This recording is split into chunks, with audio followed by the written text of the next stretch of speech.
இந்த உலகில் முதலாக ஏற்படுத்தப்பட்ட பள்ளிவாசல் எது?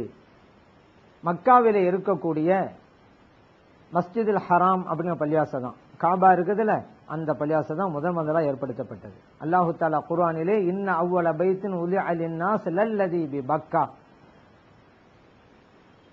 மனிதர்கள் இறைவனை வணங்குவதற்காக இந்த மண்ணுலகில் ஏற்படுத்தப்பட்ட முதல் இல்லம் பக்கா என்று சொல்லப்படுகின்ற மக்காவில் ஏற்படுத்தப்பட்டதுதான் அப்படின்னு இறைவனை சொல்லி காமிச்சிட்டான். இரண்டாவதாக ஏற்படுத்தப்பட்டது இன்னைக்கு ஜெருசலத்தில் இருக்கக்கூடிய பைத்துல் முகத்தஸ். இதை நபிகள் ஸல்லல்லாஹு அலைஹி வஸல்லம் அவங்களே சொல்லி காட்டுறாங்க. சஹாபா பெருமக்கள் கேட்டாங்க, யார சொல்லலாம், முதல் பள்ளிவாசல் எது? மஸ்ஜிதுல் ஹராம்ட்டாங்க, மக்காவில் இருக்கக்கூடியது. இரண்டாவது பள்ளிவாசல் எது?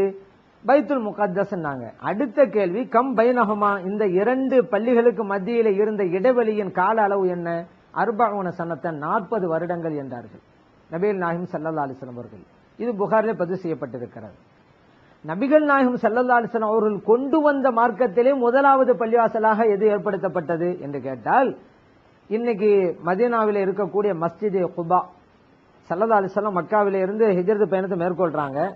மதீனாவிற்கு நுழைவதற்கு முன்னால 3 மைல்களுக்கு முன்னாலேயே இருந்து கொள்றாங்க ஸல்லல்லாஹு அலைஹி வஸல்லம். குபாங்கிற இடத்துல அங்க ஒரு பள்ளிவாசலை கட்டுறாங்க. அதுதான் முதல் பள்ளிவாசல். அதை கட்டி முடிந்த பின்புதான் மதீனா நகரத்துக்குள்ளேயே பிரவேசிக்கிறார்கள். முதல் பள்ளி இந்த மஸ்ஜித் குபாவை இறைவன் குர்ஆனிலே மிகவும் புகழ்ந்து பேசுகிறான். ல மஸ்ஜிதுன் உஸ்ஸிஸ அல தக்வா, தக்வாவை, இறை அச்சத்தை அடித்தளமிட்டு எழுப்பப்பட்ட பள்ளிவாசல் அப்படின்னு இறைவன் சொல்லி காட்டுறான். முதலாவது பள்ளி மஸ்ஜித் குபா. அதற்கு அடுத்துதான் மஸ்ஜித் நபவி, மதீனா இருக்கக்கூடிய மஸ்ஜித் நபவி.